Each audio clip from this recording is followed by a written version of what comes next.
N'est pas là. Monsieur Vercher. Merci, Monsieur le Président. L'article 3 propose un rétablissement du taux de CSG à 6,6% pour les retraités célibataires ayant un revenu fiscal de référence inférieur à 22 580 € et pour les couples de retraités ayant un revenu fiscal de référence inférieur à 34 600 €. Cette exonération est certes la bienvenue, mais ces retraités seront encore taxés jusqu'à l'été avant d'être remboursés et de pouvoir bénéficier pleinement de cette mesure. Bien que nous soyons à la veille de Noël, cette exonération n'est évidemment pas un cadeau pour ces retraités, puisque cette exonération les placera juste dans la même situation qu'il y a un an avant la hausse de la CSG. L'année 2018 aura donc été particulièrement difficile pour les retraités, notamment les plus modestes, puisque ceux percevant une pension qui dépassait les 1 200 € net par mois avaient vu leur taux de CSG grimper de 1,7 points, soit près de 25% de hausse.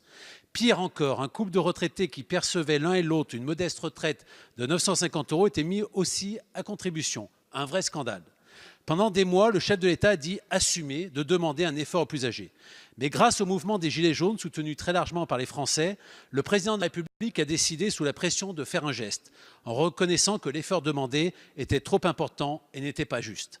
Mais pour les retraités, notamment les plus modestes, le compte n'y est pas. L'annulation de la hausse de la CSG de 1,7 points ne compense pas la désindexation des pensions. En effet, la désindexation des retraites par rapport à l'inflation ouvre la porte à une réduction annuelle des pensions. Dès lors, que pèse l'annulation de la hausse de la CSG face à la désindexation des pensions ? Force est de constater que beaucoup de retraités ne retrouveront pas le niveau de revenu qui aurait été le leur si aucune réforme les concernant n'avait été entreprise par la majorité et le gouvernement, même après l'annulation de la hausse de CSG. En effet, à compter de 2019, la revalorisation des pensions de la sécurité sociale ne sera plus, comme pratiqué jusqu'ici, du niveau de l'inflation. Or, cette désindexation ampute de fait ce que ces retraités vont regagner avec l'annulation de la CSG. Je vous demande donc, Madame la Ministre, de réindexer les pensions de retraite et d'invalidité sur l'inflation pour redonner réellement. Merci.